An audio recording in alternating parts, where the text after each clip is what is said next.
बिस्मिल्लाहिर्रहमानिर्रहीम। अस्सलामु अलैकुम वरहमतुल्लाहि वबरकातुहू।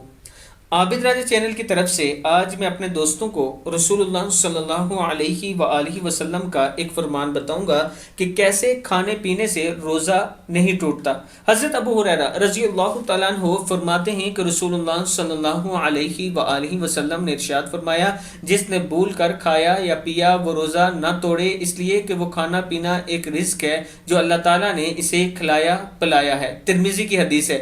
यानी जब आप भूल कर खा लेते हैं, बिल्कुल आपके जहन में ये बात नहीं होती कि आप रोज़े से हैं, तो अगर ऐसे में आप पानी पी लें या खा लें तो आपका रोज़ा नहीं टूटता। रोज़े को पूरा किया करें। यह रसूलुल्लाह सल्लल्लाहु अलैहि वआलिहि वसल्लम का फरमान है। आप दोस्तों ने इस पर ज़रूर अमल करना है। रमज़ान शरीफ में रोज़े की पाबंदी करनी है, तौबा इस्तग़फ़ार कसरत से करना है और इसके साथ तिलावत कुरान पाक ज़रूर करें। अस्सलामु अलैकुम वरहमतुल्लाहि वबरकातुहू।